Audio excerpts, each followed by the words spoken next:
Peter, Trump brought up the word impeachment last night. How come? Melissa, the Clintons want to go live at the White House in a couple months, so Donald Trump is trying to remind voters about what happened the last time they lived at the White House by alluding to Bill Clinton's relationship with a White House intern.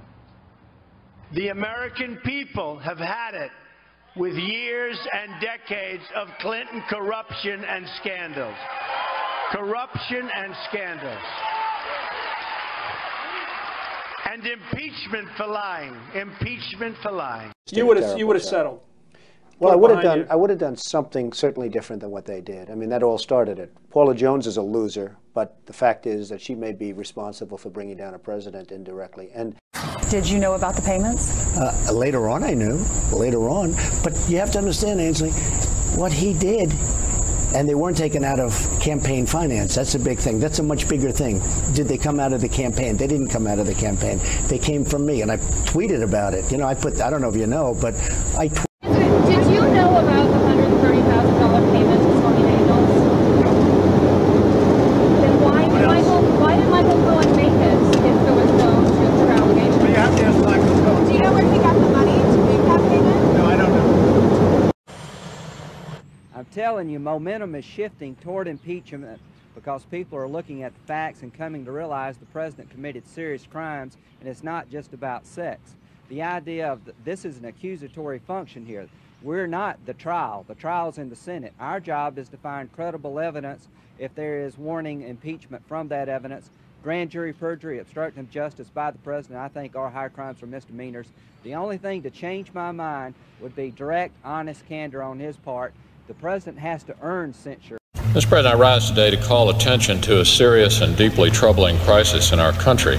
I am, of course, referring to the investigation into serious allegations of illegal conduct by the President of the United States. The allegations are grave. The investigation is legitimate.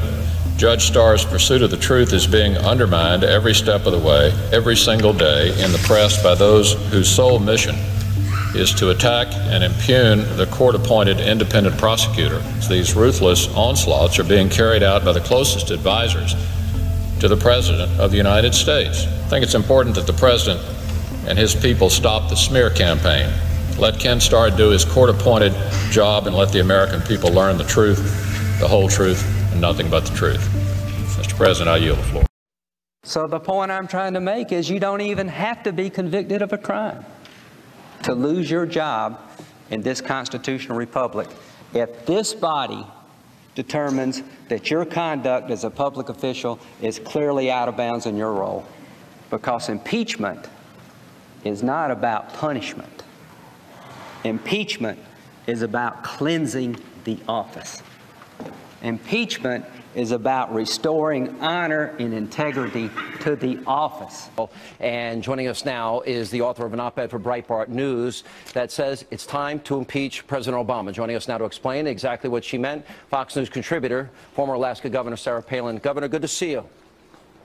Thank you, Sean. Thanks so much. Why don't we just explain your piece, and then I have a few questions. Explain why you think the time is now, and that do you really want the Republicans to move forward with this? Yes, it is time. A great awakening is due in this country, and this is the message that will be sent to our president, that he is not an imperial president, and lawlessness will not be accepted by the American people. That's not what he was elected to do, was to create his own laws as he goes along. I think it's time, you know, a little less talk, a lot more action. Well, I work in live television. I've done that for the last 20 years. I work in TV production in the talent departments, taking care of all the performers. I did 6 seasons of the Celebrity Apprentice finale. He's a speed freak. He crushes up his Adderall and he sniffs it because he can't read, so he gets really nervous when he has to read cue cards. I'm not kidding, this is true. I had a 24-page NDA, non-disclosure agreement. I didn't know then he was becoming president. Now it's, no way, dumbass, I'm telling you everything I know. So he gets nervous and he crushes up these pills. That's why he's sniffing when you see him in debates and when you see him reading. That's why he's tweeting, you know, it's like he's out of his mind.